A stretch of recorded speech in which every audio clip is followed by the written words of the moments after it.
Hai sahabat jamur semuanya, kembali lagi bersama saya Sulis Jamur. Oke, di video kali ini saya mau kasih tahu ke teman-teman para petani jamur pemula cara mengetahui ciri-ciri bibit yang terkontaminasi itu seperti apa. Nah, bagi kalian yang penasaran, simak terus videonya sampai selesai.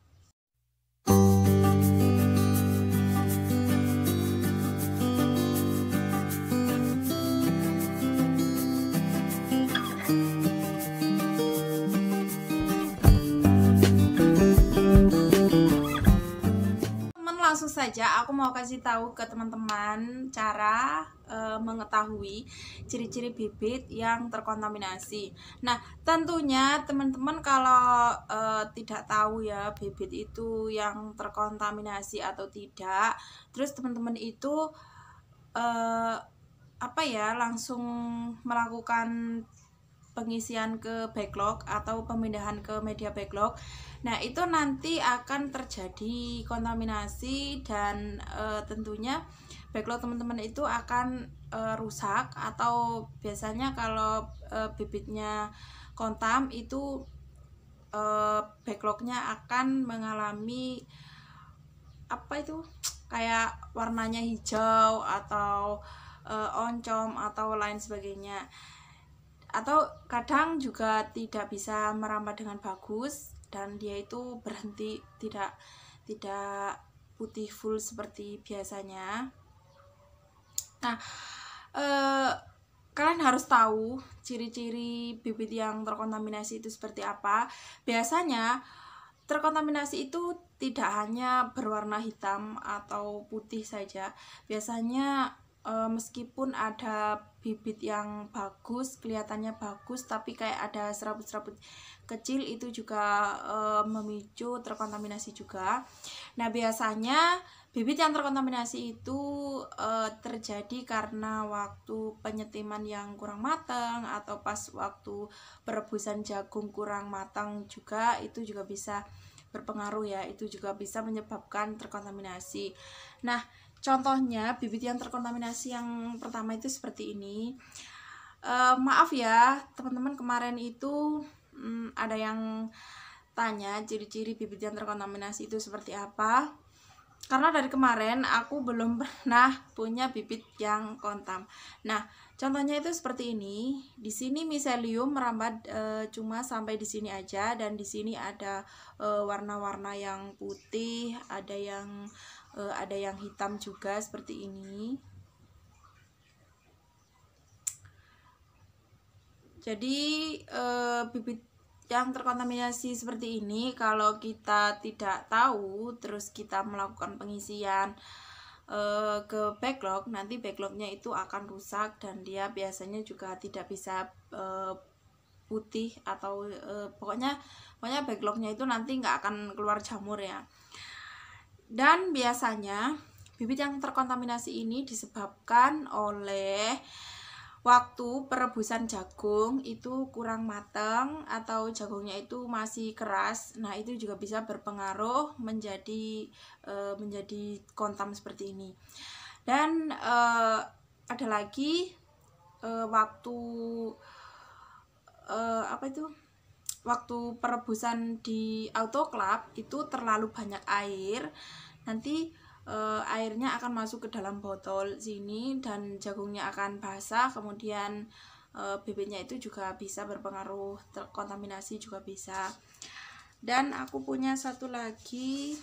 Nah, ini kelihatannya kalau dilihat-lihat seperti ini putih full, putih bagus, cuma di bagian sini ada yang hitam, ada yang kayak jelas, maaf ya, kayak ini ya, kan ini di bagian sini ada yang kayak hitam-hitam apa gitu ya, kelihatan nggak? Nah, ini juga terkontaminasi ya. Biasanya ini disebabkan karena terlalu lama naruh ke dalam botol. Jadi biasanya aku melakukan perebusan jagung, kemudian aku tiriskan. Kalau sudah benar-benar kering, nggak ada air, itu dimasukkan ke botol. langsung kita lakukan sterilisasi. Nah, apabila kita membiarkan selama 2 hari, itu akan nanti jagungnya itu akan agak-agak lengket, dan itu biasanya juga rawan kontaminasi karena ada jamur-jamur lain yang bisa masuk ke jagung. Meskipun kalian merebusnya sudah lama, meskipun jagungnya sudah pecah, sudah nggak keras lagi, nah itu bisa menyebabkan jamur menjadi warnanya hitam seperti ini. Nah, ini kalau kita melakukan pengisian ke media backlog, ini juga akan berpengaruh buruk kepada backlognya itu sendiri. Jadi teman-teman itu harus teliti ya, harus hati-hati setelah miselium bibit ini sekitar 70% ataupun sekitar 50%-an lah ya, sekitar separuh, itu kalian harus mengecek apakah bibit kalian itu benar-benar bagus atau tidak. Nanti kalau teman-teman itu nggak mengeceknya, misalkan ini kan warnanya putih bagus ya, misalkan ini nanti lama-lama akan putih semuanya. Kalau sudah putih full, nah ini akan tertutup. Tapi kalau teman-teman itu memindahkan ke media backlog, dia akan aktif dan dia akan hidup lagi, jadi akan merusak backlog itu sendiri. Nah, jadi sarannya ya teman-teman, lakukan pengecekan bibit, lakukan pengecekan bibit di usia sekitar 50% itu kalian harus mengeceknya bibit itu bagus atau tidak.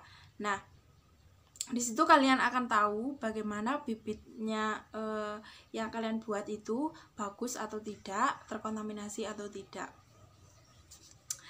Kalau untuk bibit yang bagus itu sendiri biasanya seperti ini, dan putihnya bagus, kemudian di bagian bawah juga jagungnya juga kuning bagus, terus nggak ada air yang mengenang. Nah, itu sudah dipastikan bibit kalian aman dan pasti bagus.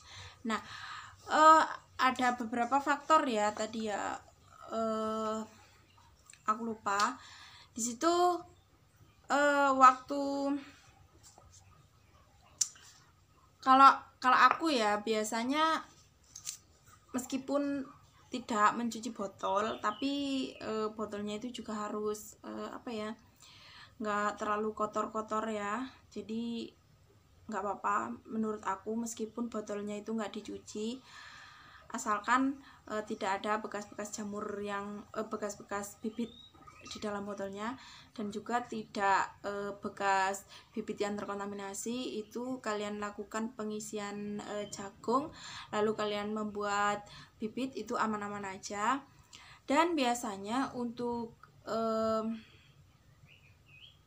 bibit yang terkontaminasi itu bisa disebabkan karena waktu inokulasi bibit atau pemindahan F1 ke media F2 maupun F3 itu kurang steril atau kurang bersih ya tempatnya, atau kalian membukanya terlalu banyak.